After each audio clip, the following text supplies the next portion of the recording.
মাওয়া এক্সপ্রেসওয়েতে অ্যাম্বুলেন্সের পেছনে বাসের ধাক্কা, নিহত ৫ জন।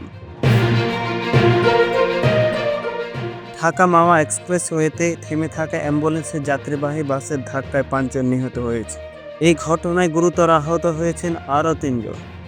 বৃহস্পতিবার ৮ মে দুপুর ১:৩০টার দিকে মুন্সিগঞ্জের সিরাজদি খাঁ নিমতলা মডার্ন গার্ডেন সিটির সামনে ভয়াবহ এই সড়ক দুর্ঘটনা ঘটে। নিহতরা হলেন সামাদ ফকির ৬০ বছর বয়সী, তার ছেলে হাফেজ বিলাল ৪০ বছর বয়সী, সামাদ ফকিরের মেয়ে আফসানা ২০ বছর বয়সী ও অ্যাম্বুলেন্স চালক মাহবুব ৪০ বছর বয়সী।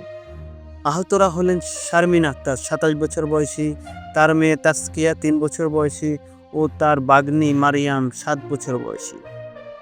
ফায়ার সার্ভিস সূত্র ও প্রত্যক্ষদর্শীরা জানান, বৃহস্পতিবার দুপুর ১:৩০টার দিকে রোগী নিয়ে একটি অ্যাম্বুলেন্স ঢাকার দিকে যাচ্ছিল। পথিমধ্যে সিরাজদি খানের নিমতলা এলাকায় চাকা বিকল হয়ে যায়। এরপর মহাসড়কের পাশে চাকা মেরামত কাজ করা হচ্ছিল।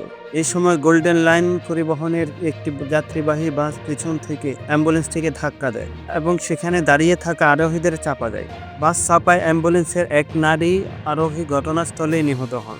আহত অবস্থায় ঢাকা নেওয়ার পথে আরও ৪ জনের মৃত্যু হয়।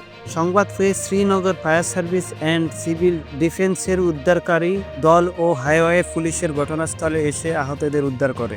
এর মধ্যে গুরুতর আহতদের উন্নত চিকিৎসার জন্য ঢাকায় এবং আহতদের স্থানীয় স্বাস্থ্য কমপ্লেক্সে প্রেরণ করে।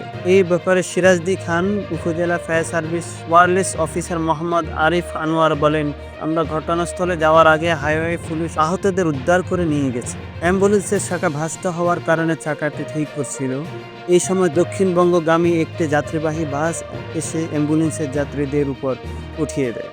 হাসাডা highway police incharge OC Abdul Kader Jilani বলেন, সড়ক দুর্ঘটনায় ঘটনাস্থলে একজন এবং ঢাকা মেডিকেল কলেজে নেওয়ার পরে ৪ জনকে মৃত ঘোষণা করা হয়েছে। আজ এই পর্যন্তই, আমাদের সাথেই থাকুন। ধন্যবাদ।